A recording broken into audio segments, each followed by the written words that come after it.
Oke ya, jadi kita apa namanya melanjutkan terkait dengan extended cost benefit analysis ya. Jadi ketika kemarin pertemuan yang awal bahwa extended cost benefit analysis itu merupakan apa namanya perluasan ya, namanya aja extended ya. Jadi dia perluasan dari analisis cost benefit analysis biasa. Jadi apa bedanya extended cost benefit analysis atau kita singkat sebagai ACBA dengan CBA?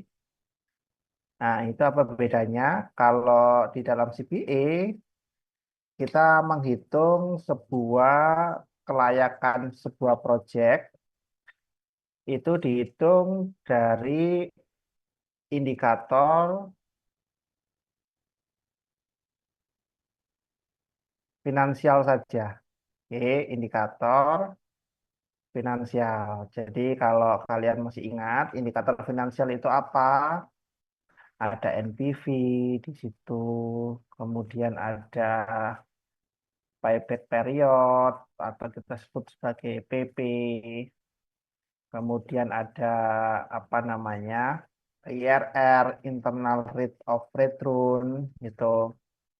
Kemudian kalau bisa lebih advance ada weighted average cost of capital atau kita singkat sebagai WACC gitu dan lain sebagainya ya. Jadi indikator finansial. Nah, kalau ACBA cost benefit analysisnya kita nambahin yang namanya economic indicator ya. Jadi inilah yang sebenarnya orang ekonomik bisa masuk di sini. Apa itu, Pak?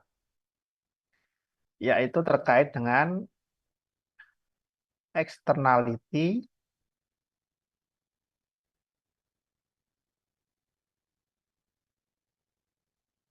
benefit, and atau cost. Jadi externality, benefit, and cost ya itu.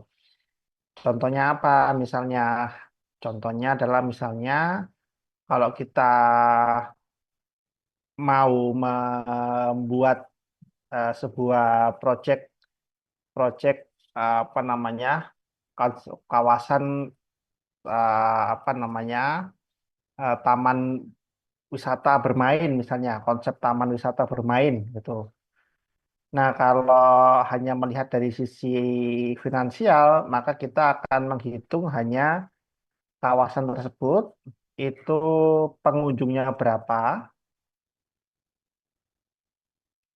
pengunjung berapa, omsetnya berapa, oke, biayanya berapa, investasinya berapa, biaya tenaga kerja, biaya apa namanya pembangunan dan lain sebagainya itu berapa gitu. Sama nggak? Apa lebih besar nggak antara pendapatan yang didapat dengan biaya yang dikeluarin? Oke. Nah, kalau extended cost benefit analysis, objeknya tetap sama, yaitu apa namanya taman wisata, maka yang kita hitung adalah apakah taman wisata itu memberikan nilai positif terhadap udara yang lebih bersih. Oke, udara yang lebih bersih. Oke, kemudian, jadi kan ini kan benefit kan. Nah, kita hitung. Jadi kalau udaranya lebih bersih, maka warga sekitar menjadi lebih sehat, gitu ya. Nah, kemudian kosnya apa? Kosnya misalnya adalah bahwa pembangunan taman wisata di situ itu merelokasi atau bahasa kasarnya adalah menggusur misalnya 40 KK misalnya atau menggusur satu RT misalnya gitu ya. Nah, otomatis di sini mereka akan menanggung beban sosial cost. Oke. Nah, inilah yang dihitung di dalam analisis benefit extended cost benefit analysis. Oke, tuh. Atau misalnya kasus yang saya pernah tangani itu. Jadi kita membangun sebuah proyek pelabuhan untuk apa namanya? Untuk batu bara. Jadi pelabuhan private, bangun pelabuhan private untuk eh, standar dan anukan apa batu bara. Jadi dari tambang di Kalimantan itu perusahaan tambang batu bara itu bikin pelabuhan, kemudian eh, kita disuruh untuk menyusun feasibility study yang di dalamnya ada aspek tidak hanya finansial tapi aspek ekonomik sama environmentalnya gitu. Nah, itu.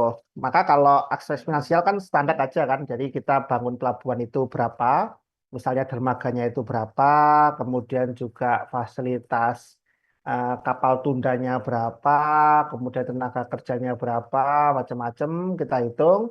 Nah, kemudian nantinya biaya pendapatannya adalah apa namanya jasa dermaganya berapa, jasa tambatnya berapa, jasa air bersihnya berapa, macam-macam kita hitung. Nah, itu baru ketemu finansialnya.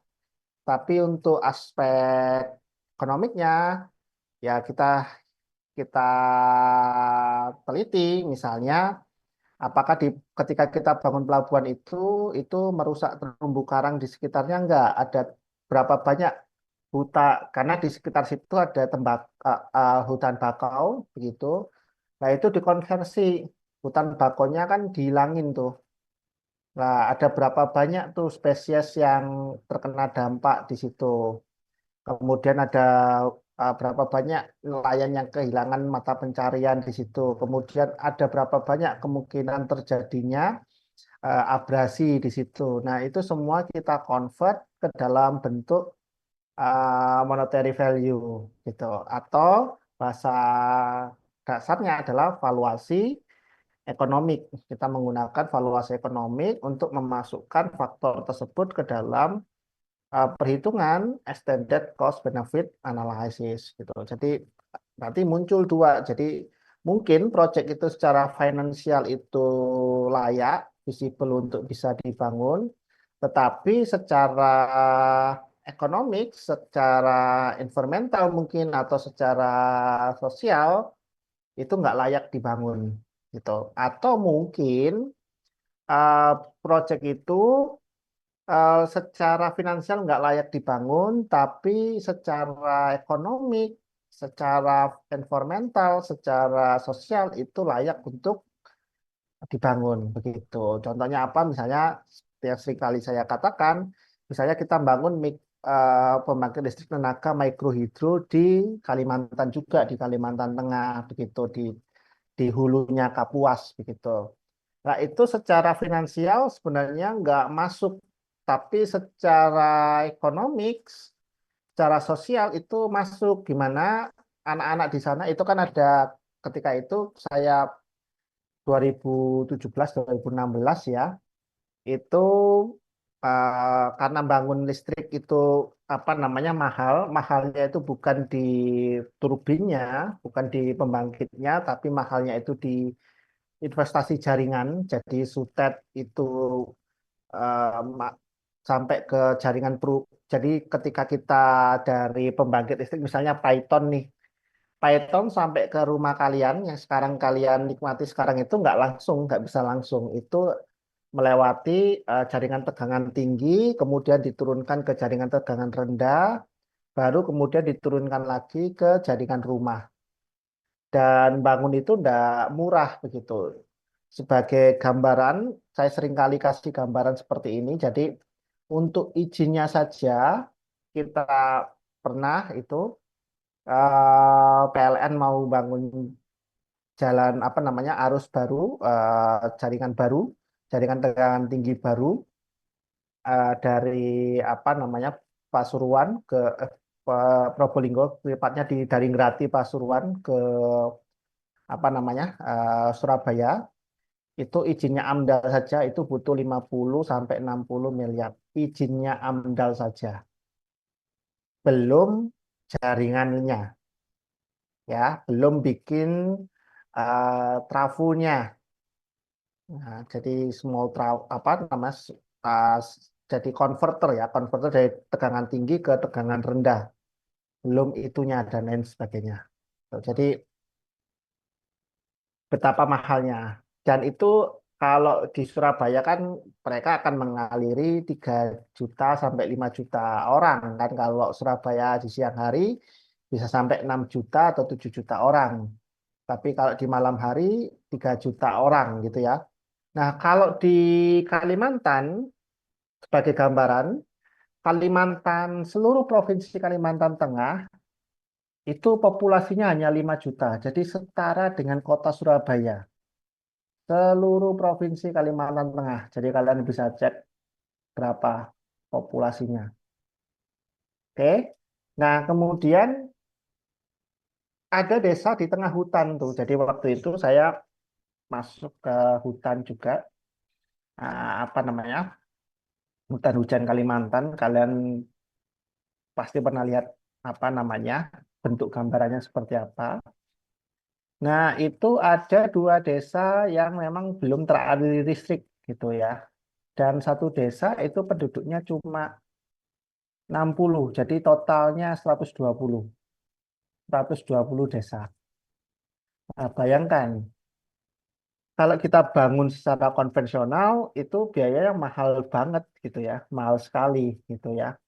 Nah, apa yang kita lakukan? Yang dilakukan adalah membangun pembangkit listrik tenaga mikro hidro. Nah, jadi pembangkit listrik tenaga mikro hidro itu satu PLTMH itu sebenarnya bisa mengaliri sekitaran 800 sampai 1.000 rumah. Ya, jadi masih masih oke lah. Misalnya kalau misalnya ada 120 kali 2 desa, berarti anggaplah ada 250 rumah di situ. Itu yang dialiri pembangkit listrik tenaga mikrohidro. Nah, secara finansial sebenarnya nggak masuk. Kenapa? Karena economic of skill-nya itu di angka 1.000.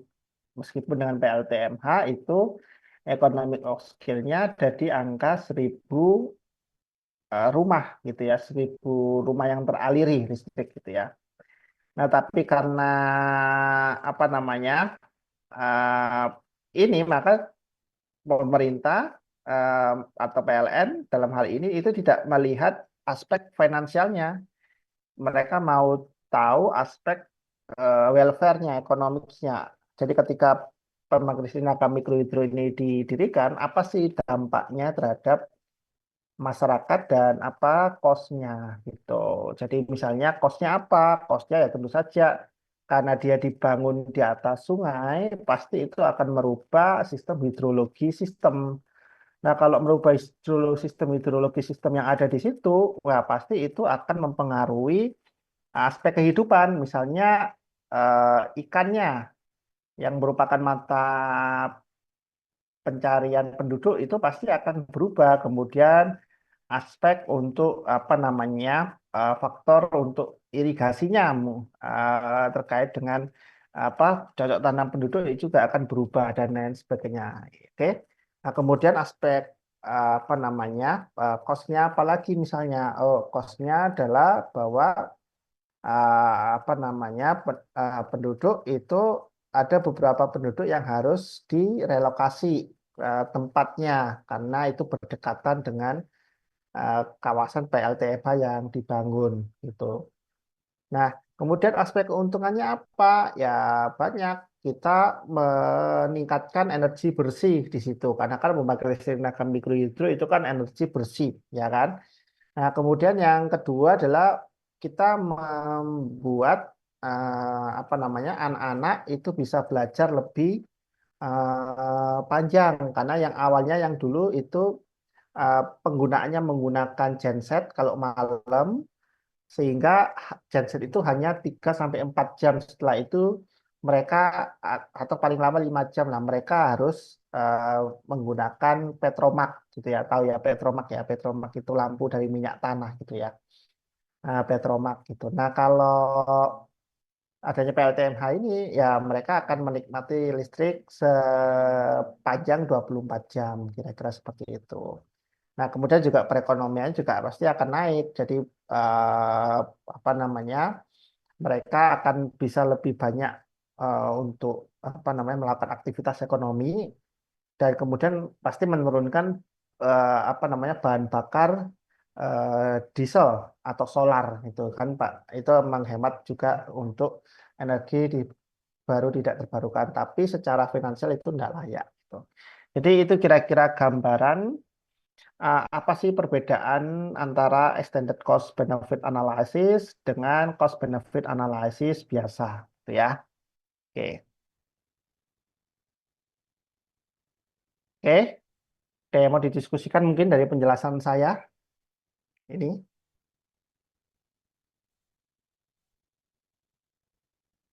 Oke ya, clear ya. Oke, saya lanjutkan.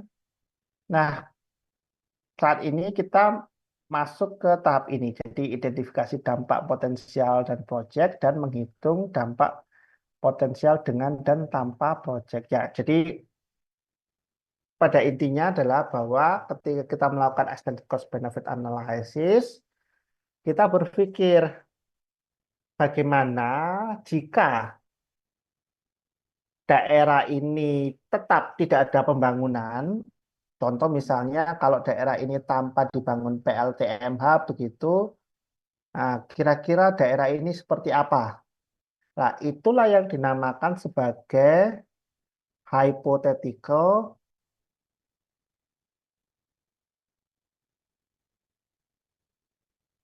hypothetic situation ya. Jadi kita menghipotesiskan kalau apa namanya? Kalau eh, tempat ini tidak dibangun sebuah proyek, dalam kasus saya misalnya, kalau dua desa tersebut tidak tersentuh dengan PLTMH, maka kira-kira apa yang terjadi di daerah tersebut? Itu ya, pasti satu, ya anak-anak tidak akan, pasti tingkat sumber daya manusianya akan rendah aja, tidak ada perubahan yang cukup drastis terhadap peningkatan sumber daya manusia. Kemudian yang kedua, eh, pasti apa namanya perekonomiannya akan stagnan gitu ya, karena tidak ada perubahan terkait dengan energi gitu ya, dan lain sebagainya. Oke. Nah, yang saya katakan tadi, ketika tanpa adanya proyek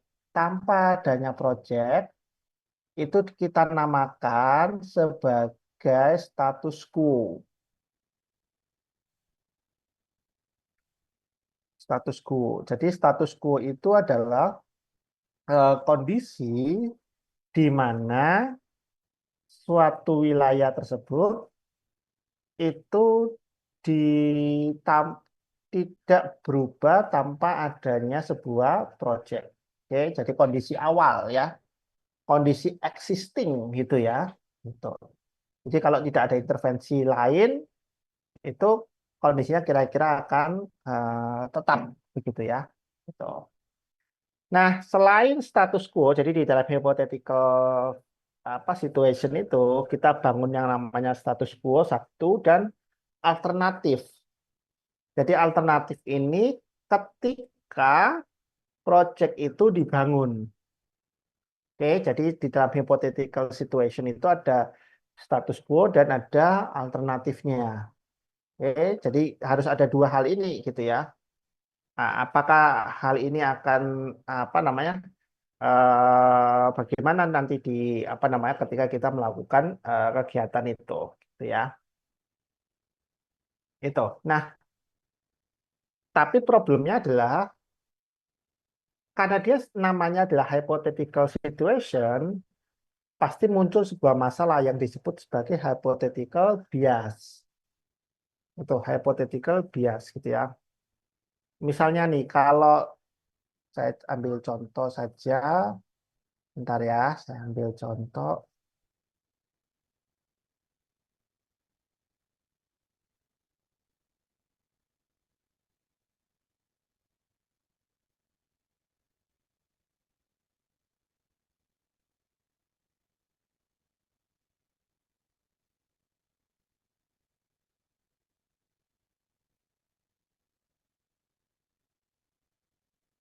Bentar ya,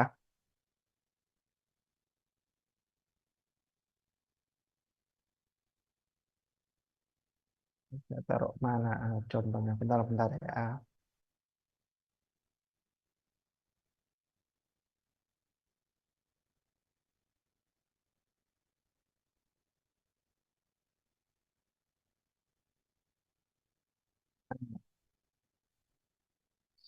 Oh, sorry, sorry.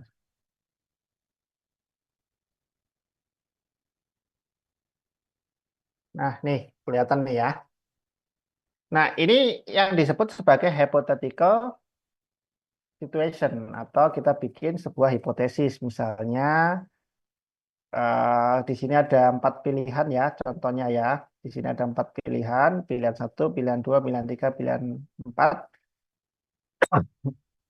Nah, pilihan satu itu selalu posisinya adalah status quo ya. Pilihan dua, pilihan tiga, pilihan empat itu adalah alternatif. Jadi alternatif dan status apa namanya status quo gitu ya. Itu. Nah, apa yang dimaksud dengan bias? Bias itu adalah nilai di sini. Itu satu. Bisa juga ketika saya bikin itu biasanya bisa juga sebuah gambar gitu ya, sebuah gambar. Jadi misalnya kalau misalnya gambar ini saya tampakkan mukanya misalnya seorang anak gitu ya, orang akan cenderung lebih menyukai atau lebih memilih mengasihani seorang anak daripada orang dewasa gitu ya misalnya gitu. Sehingga apa? Sehingga nilai yang akan diinput atau yang mereka pilih itu biasanya bias dengan apa yang mereka lihat gitu ya.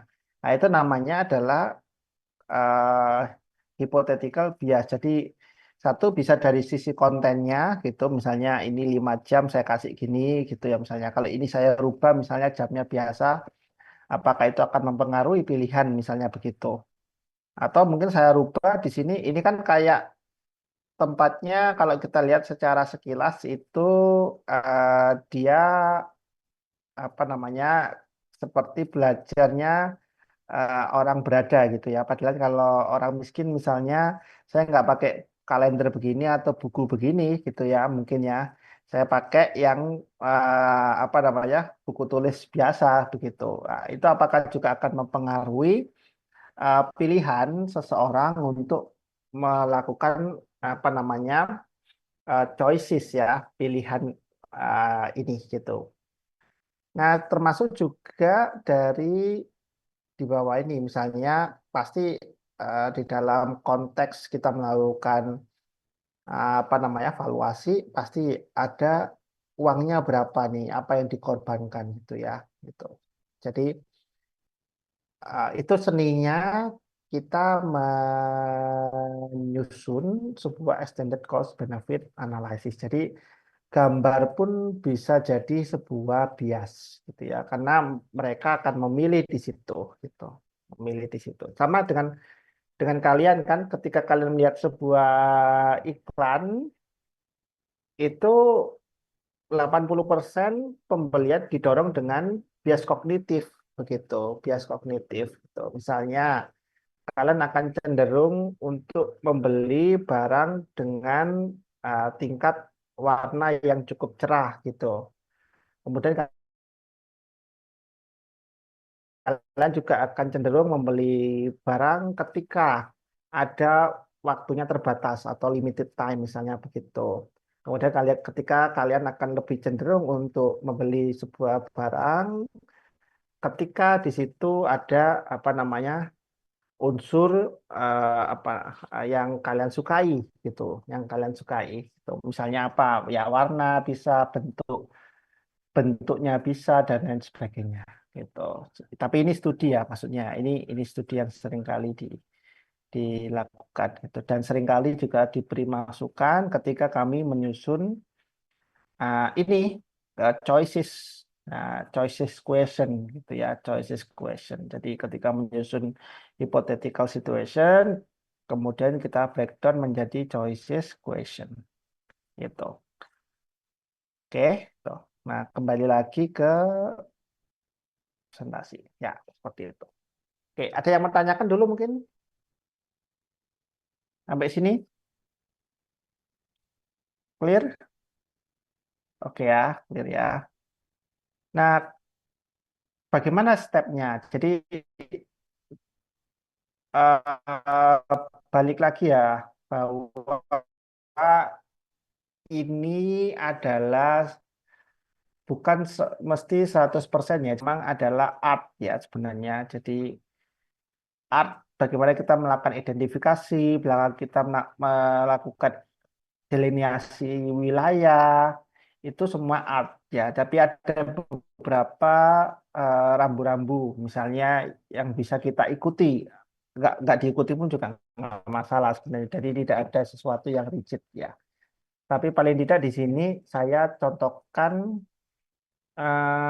best practice dan apa yang pernah saya kerjakan real untuk kegiatan extended cost benefit analysis. Jadi ketika kita selesai melakukan yang namanya delinasi wilayah, kemudian kita juga sudah selesai melakukan yang namanya pathway analysis, begitu ya. Maka langkah selanjutnya adalah kita melakukan identifikasi. Oke, ketika selesai nih, tahap satu sudah selesai, yaitu delineasi wilayah dan nyusun pathway analysis. Nah, kemudian kita melakukan yang namanya identifikasi. Nah, di dalam identifikasi itu biasanya kalau saya itu kami akan brainstorming dan memasukkan semua daftar yang bisa mempengaruhi sebuah proyek tersebut. Itu ya, semua daftar. Jadi kami tidak meninggalkan satupun. Oke, gitu. Nah, misalnya ini saya kasih contoh, misalnya jika sebuah proyek atau aktivitas bertujuan untuk memperbaiki akses sanitasi atau memperbaiki manajemen sampah atau mengurangi frekuensi atau perluasan banjir, maka kita perlu identifikasi potensi keuntungan dan biaya pada evaluasi proyek tersebut. Oke. Sehingga kita misalnya kalau memang banjir, maka kita perlu susun semua dampak yang berkaitan dengan banjir gitu. Pak, apakah banjir itu kan mesti negatif, Pak? Banjir belum positifnya itu ada efek positifnya juga gitu ya. Tuh, jadi kita bisa bisa inventarisir misalnya efek negatifnya ya kerusakan ya, kerusakan penduduk, kemudian kesehatan, kemudian aspek pendidikan, macam-macam tuh. Itu kita kita apa namanya inventarisir. Misalnya kalau kerusakan ya berarti ada kerusakan sawah, ada kerusakan rumah, ada kerusakan toko.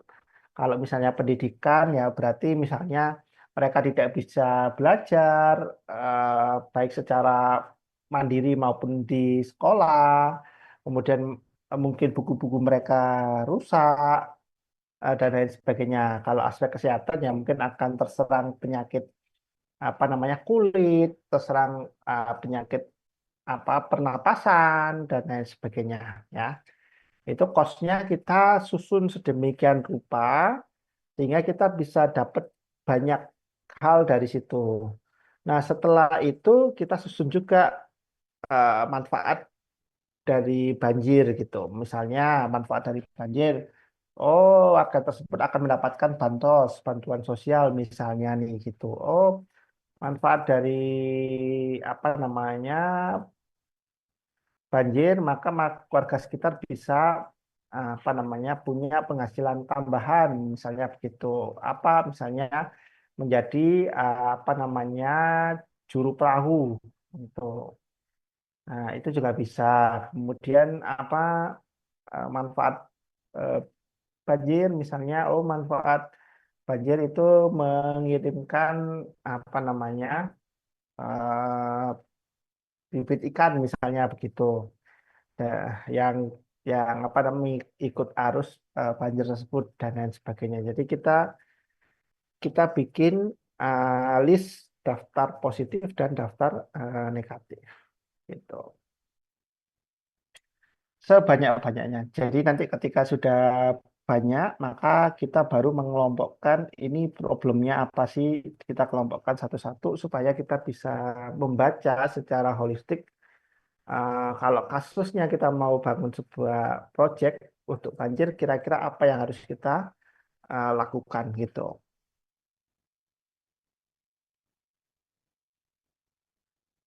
Oke, nah permasalahannya adalah kadang kita tidak tahu banyak dampak yang tidak kita ketahui sebenarnya gitu ya. Maka solusinya adalah tentu saja tim kita harus beragam gitu ya, supaya bisa saling mengisi. Oke. Nah, kemudian bukti sains tidak lengkap atau seringkali kontradiktif ya. Itu juga bisa kita kita apa namanya menjadi kendala gitu ya. Nah, problem yang lain misalnya datanya tidak ada gitu ya. Atau datanya ada tapi kurang lengkap begitu. Oke.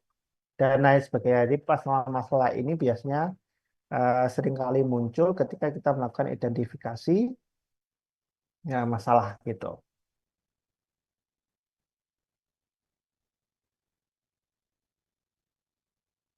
Ada yang mau ditanyakan dulu mungkin silakan.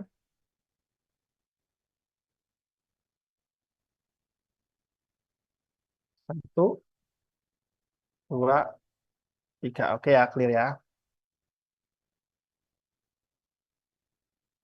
Nah, ketika kita melakukan extended cost benefit analysis, maka kita juga perlu untuk membangun sebuah manfaat yang dinamakan sebagai multiplier effect atau efek pengganda. Oke, jadi efek pengganda ini dilakukan untuk mengetahui seberapa besar sih dampak langsung dan dampak tidak langsung terkait dengan pembangunan proyek tersebut. Tuh. Atau sering juga disebut sebagai efek tidak langsung atau efek spillover. Oke, gitu. Nah, kemudian juga hati-hati ketika kita menyusun sebuah proyek itu ada misleading biasanya dalam melakukan evaluasi sebuah proyek ya. Jadi yang pertama adalah misalnya kita selalu memasukkan ini ya, seringkali ada anekdot bahwa kalau ada investasi atau ada sebuah proyek itu eh, meningkatkan atau menurunkan tingkat pengangguran gitu ya, karena masyarakat sekitar bisa bekerja di tempat itu. Dan itu biasanya dimasukkan ke benefit beberapa beberapa jurnal, beberapa itu dimasukkan dalam benefit. Tapi menurut saya itu bukan. Itu adalah cost memang dari apa namanya sebuah project tersebut. Tuh, tuh.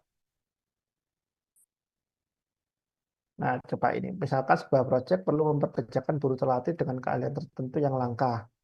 Nah, apakah proyek ini akan mendatangkan pekerjaan bagi jenis buruh ini? Tentu saja mungkin tidak ya.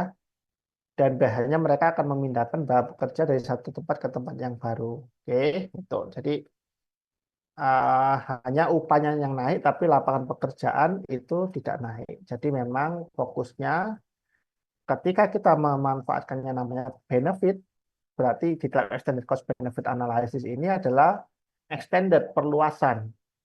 Nah, kalau perluasan berarti bukan yang di dalam. Nah, salah satunya apa? Lapangan pekerjaan meningkat. Lapangan pekerjaan meningkat itu bukan concern dari sebuah proyek, tapi concernnya adalah dari dampak multiplier dari sebuah project itu. Oke, ada yang mau ditanyakan dulu mungkin silakan.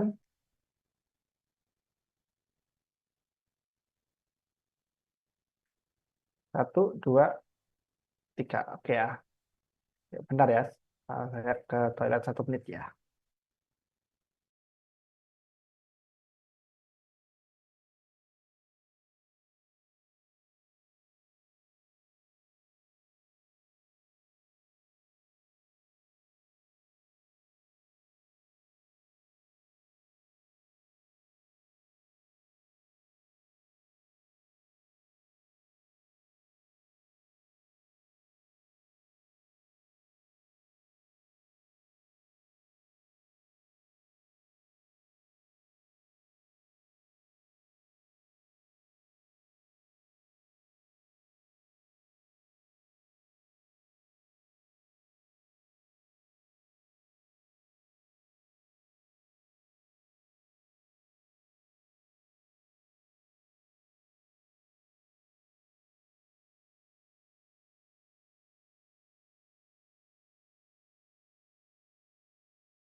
Ya, oke ya. Kita lanjutkan ya. Nah, misleading misalnya juga sering kali terjadi ya. Misalnya nih, ketika kita menyusun sebuah extended cost benefit analysis, kita mengimplisitkan bahwa terjadinya multiplier itu perekonomian itu memang berada di bawah full employment. Oke. Jadi ketika terjadi sebuah proyek, maka masih ada ruang yang cukup di perekonomian untuk merasakan efek sekunder atau efek spillover. Oke, tapi masalahnya adalah jika perekonomian dalam kapasitas atau mendekati full employment, maka tidak dimungkinkan untuk menaikkan pendapatan nasional. Jadi kadangkala memang ketika kita melakukan sebuah proyek, penyusunan sebuah proyek itu salah satu indikator yang muncul di dalam makroekonomi itu growth. Ya, untung aja kita di Indonesia yang memang masih negara berkembang begitu. Tapi kalau kita ada di Jepang misalnya, atau kita ada di Belanda misalnya, di mana struktur perekonomian mereka sudah full employment gitu ya. Jadi ruang untuk growth itu relatif rendah, itu relatif rendah. Jadi misalnya Jepang growth-nya mungkin hanya 0,51% gitu ya. Itu atau di Belanda atau di apa Norway misalnya itu growth-nya kecil gitu ya. Tuh. Jadi sangat sulit untuk apa namanya berkembang. Jadi perekonomiannya stagnan gitu ya. Tuh. Jadi kemarin waktu saya ke Nagoya University gitu, eh, kita diskusi panjang bahwa mereka sekarang stagnan gitu. Semua idea itu kayaknya sudah mentok begitu. Jadi kalau kita lihat memang produk Jepang misalnya itu memang dari sisi kualitas itu bagus sekali gitu. Saking bagusnya sehingga tidak ada ruangan untuk eksplorasi lagi gitu. Sehingga apa? Sehingga perekonomian mereka itu relatif stagnan ya di dalam negeri ya mereka ya. Di ketambahan dengan problem yang lain yaitu soal depopulasi gitu ya. Ketambahan soal itu gitu ya. Terus sehingga mereka kapasitinya sudah full employment gitu. Oke.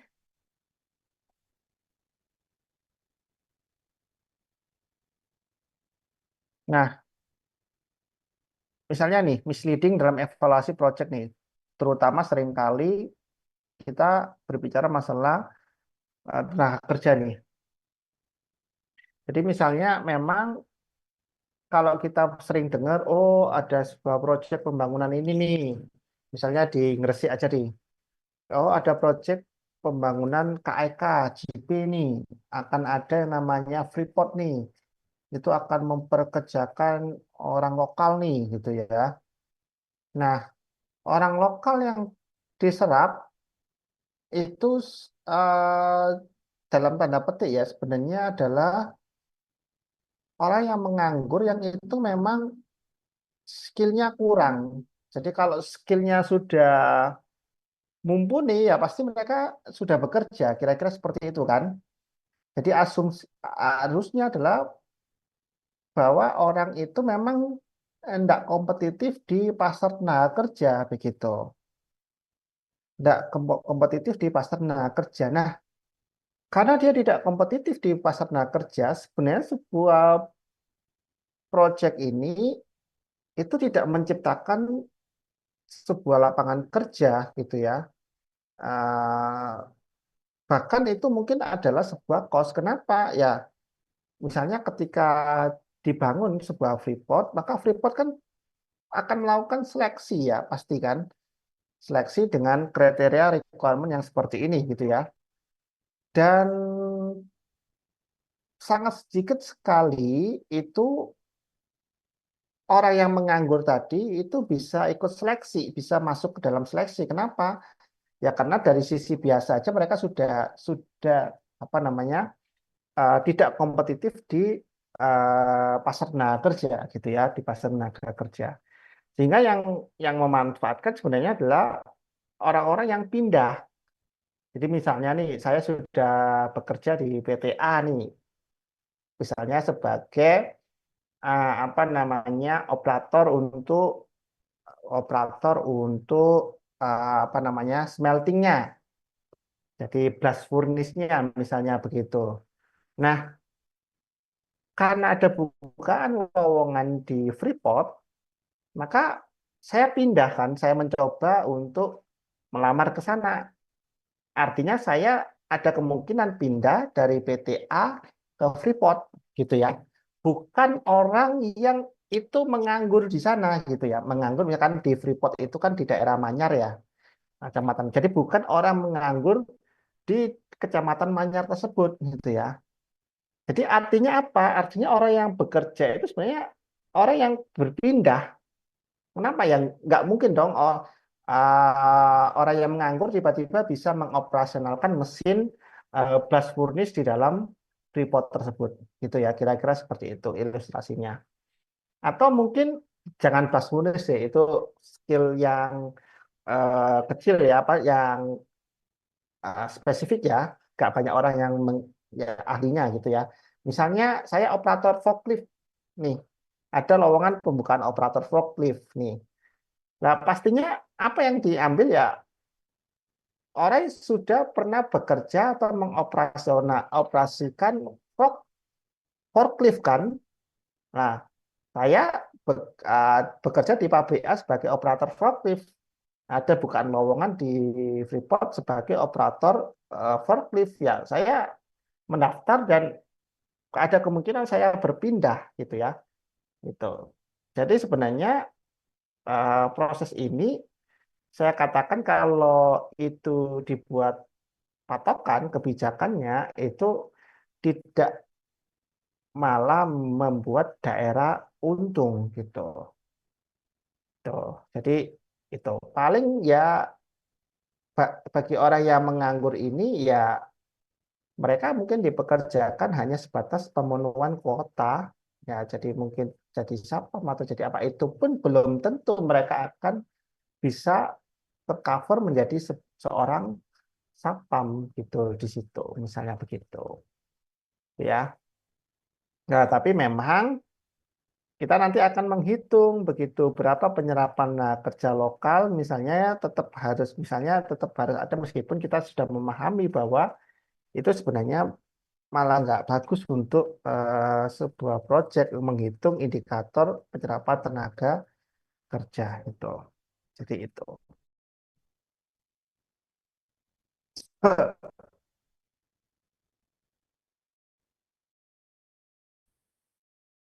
Nah, jadi kalau kita mau melakukan itu, maka kita itu apa? Mereka mengkonvert waktu senggang yang tidak memiliki nilai ekonomi menjadi memiliki nilai ekonomi. Nah, kemudian ini yang perlu dihitungkan juga. Jadi penggunaan multiplier secara implisit mengasumsikan bahwa jika sebuah proyek tidak diimplementasikan, maka tidak ada proyek lain yang dapat dilakukan, gitu ya. Jadi proyek induk itu punya turunan proyek yang lain, gitu ya. Misalnya pembangunan KEKJP itu punya turunan pembangunan smelter Freeport. Pembangunan smelter Freeport punya turunan pengolahan biji tembaga, biji tembaga di situ. Biji tembaga itu punya turunan lagi mungkin pengolahan dari oleokimia dan lain sebagainya ya. Gitu. Itu namanya adalah multiplier sebuah project. Oke, itu. Nah, kemudian kita juga harus memahami bahwa ketika kita melakukan ini, kita harus membandingkan beberapa alternatif project, gitu ya. Jadi, ketika kita memeriksa project tanpa mempertimbangkan kemungkinan project lainnya, maka penggunaan multiplier secara implisit masing bahwa banyak project yang sedang diperiksa saja yang memiliki efek pengganda dan project lainnya tidak, ya. Nah, ini juga menjadi misleading ya, karena pastinya setiap project itu memiliki efek pengganda masing-masing. Nah, tugas kita sebenarnya membandingkan efek pengganda ini, gitu ya. Gitu. Mana yang lebih baik itu yang kita pilih, gitu. Tapi memang kadang-kala memang itu agak lama waktunya, sehingga kalau secara realnya kadang-kala ini step ini di skip karena waktunya yang cukup panjang. Nah, misleading yang lain misalnya peningkatan pengeluaran pemerintah untuk proyek tertentu akan memiliki efek berganda. Begitu juga dengan proyek alternatifnya misalnya begitu. Jadi ketika kita membandingkan kemungkinan penggunaan sumber daya publik yang langka, pertanyaan yang perlu dijawab adalah apakah multiplier untuk proyek A akan lebih tinggi atau lebih rendah dari multiplier untuk proyek B. Oke, tuh. Jadi jika lebih besar maka selisih dari dua multiplier tersebut yang dimasukkan bukan dari keseluruhan dari multiplier. Jadi bisa dibandingkan. Huh. Jadi apa yang harus kita lakukan? Jadi yang paling penting adalah apa yang akan terjadi jika proyek tersebut tidak dilaksanakan. With and without project. Ya. Jadi itu jadi bukan before and after. Jadi sebelum adanya project dan setelah adanya project bukan, tapi with and without sebuah project. Jadi bagaimana jika project itu tidak dilaksanakan. Nah, contoh nih, misalnya nih, di sebuah daerah ada sebuah project yang merugikan bagi perikanan. Misalnya, kalau kalian baca media, ya, bahwa Kota Surabaya ingin membangun konsep waterfront city. Oke, kalian bisa Google tuh waterfront city, ya.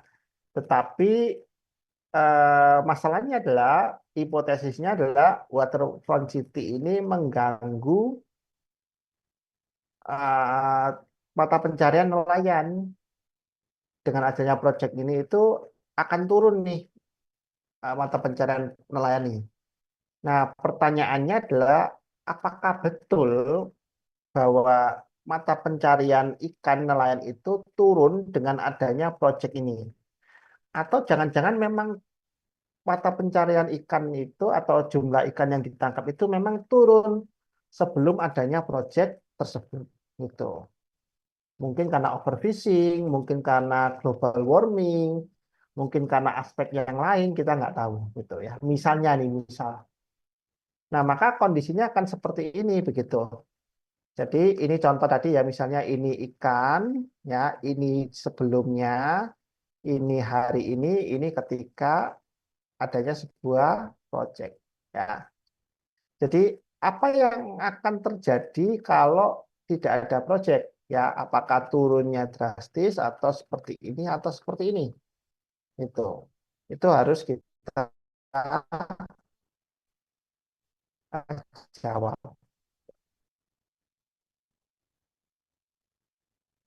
Nah, jadi kita harus berpikir apa yang terjadi, kira-kira akan terjadi pada perikanan tanpa adanya proyek tersebut. Kemudian memang karena kita tidak tahu kondisinya seperti apa di dalam perikanan, maka kita memang perlu tim multidisiplin untuk mengetahui konteksnya ini. Tuh. Oke, ada pertanyaan mungkin dari sini. Satu, dua, tiga. Oke, ya, clear ya. Nah, seperti ini. Jadi misalnya kalau tanpa skenario, tanpa adanya project, misalnya, nah, mungkin turunnya bisa lebih cepat adanya project gitu ya, atau bisa kolaps nih. Nah, tapi kalau tidak adanya project, mungkin dia tetap turun, tapi turunnya normal gitu ya, turunnya normal gitu. Jadi ini dengan adanya project dia bisa turun lebih cepat, bisa kolaps di waktu yang lebih cepat. Tapi kalau tanpa project misalnya, nah, turunnya normal. Meskipun memang sama-sama turun begitu. Jadi ini yang namanya analisis with and without sebuah project. Jadi bayangkan kalau project itu tidak ada, maka apa yang terjadi? Contoh misalnya, kalau misalnya kalian tidak bersekolah sarjana S1, kira-kira apa yang akan terjadi? Jadi kalian bisa tahu dampak dari sekolah S1. Ya, misalnya, oh, kalau saya tidak bersekolah S1, maka saat ini mungkin saya sudah dapat tabungan 50 juta mungkin gitu ya. Dari mana? Ya dari gaji saya bulanan. Mungkin pendapatan saya per bulan 5 juta atau 3 juta mungkin gitu ya. Lulusan SMA gitu ya, 3 juta. Nah, karena saya apa namanya rajin menabung misalnya, maka saya bisa menyisihkan selama 2 tahun ini 50 juta gitu. Jadi tanpa sekolah kita ada penghasilan 50 juta gitu ya. Nah, kemudian dengan sekolah pertanyaannya apakah penghasilan kita akan lebih baik dari tanpa sekolah S1, tanpa sekolah S1. Nah, di situ kita bisa membandingkan itu yang namanya with and without. Jadi bukan before sebelum saya sekolah S1 dan sesudah saya sekolah S1 bukan itu, tapi bagaimana jika saya tidak mengambil S1, kita nggak ngomong universitasnya ya. Nah, itu bagaimana dengan apa namanya perkembangan eh, apa pendapatan saya misalnya begitu. Oke, ada yang mau ditanyakan dulu di sini, teman-teman?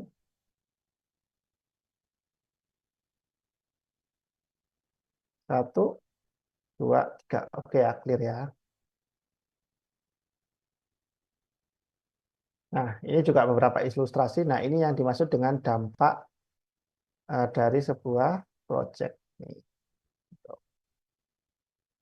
Ya, jadi dia membandingkan kan with and without sebuah project. Oke. Nah, setelah itu baru kita masuk ke aspek keuangan. Ada kemudahan investasi. Ini standar ya, mungkin sudah dijelaskan sama Pak Bea ya. Jadi ada penyusunan proyeksi keuangan, laba rugi, arus kas, neraca, pelacakan project, NPV, RR, profitability index, payback period. Jadi yang sudah saya tunjukkan di pertemuan sebelumnya. Nah, kalau kita melakukan itu, maka kita perlu melakukan estimasi kebutuhan investasi. Jadi kita harus memahami investasinya berapa nih. Nah, di dalam investasi tersebut kita bagi dua, ada investasi untuk modal dan ada untuk modal kerja. Kalau modal ya kita adalah fixed cost ya. Jadi kita beli mesin, kita beli inventaris, kita bangunan, itu adalah fixed cost. Nah, kemudian kebutuhan modal kerja adalah variable cost. Di situ ada bahan mungkin, kemudian ada transportasi mungkin dan lain sebagainya. Ya. Dan kemudian sampai revenue perlu kita susun.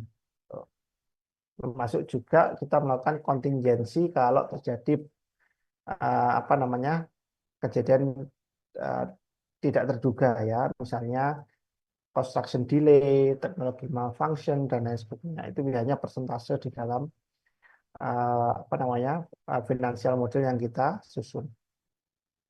Nah, ini pembiayaan, jadi kita juga menyusun, jadi akan berbeda misalnya kalau kita menggunakan 100% ekuitas kita dengan modal pinjaman. Kalau modal pinjaman pasti ada bunganya dan lain sebagainya. Gitu. Oke, ada yang mau ditanyakan dulu mungkin dari sini, silakan. Ayo,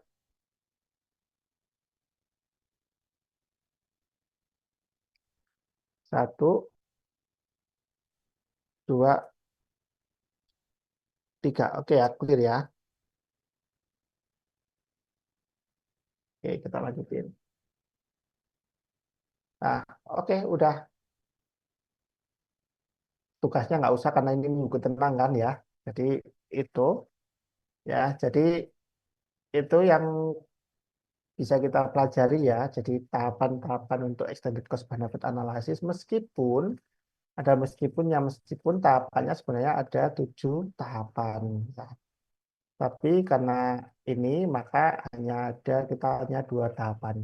Sisanya bagaimana cara melakukan pengukuran valuasi ekonomik bisa bergabung di kelas ESDAL maupun di kelas ekonomi lingkungan gitu ya. Oke, ada yang mau ditanyakan dulu mungkin sampai sini silakan. Jadi tidak perlu ngerjain tugas ya. Sudah ada itu untuk AS untuk dari Pak Bea. Apa UAS-nya dari Pak Bea? Ngerjain apa? Hmm? Melengkapi tugas UAS-nya, Bapak. Apa? Melengkapi tugas UAS, UTS-nya. UTS-nya ya, oke. Oke ya. Jadi itu ya, mungkin ya. Jadi bisa dipelajari kembali standard cost benefit analysis. Ya kalau mau mendalami terutama soal valuasi ekonomik, ya mungkin bisa ambil mata kuliah ekonomi lingkungan. Apa namanya di semester mungkin semester depan ada nggak ya? Nanti kita lihat ya. Oke, terima kasih semuanya. Selamat malam, selamat belajar. Ya. Selamat malam, terima kasih Pak. Terima kasih, Pak. Terima kasih, Pak.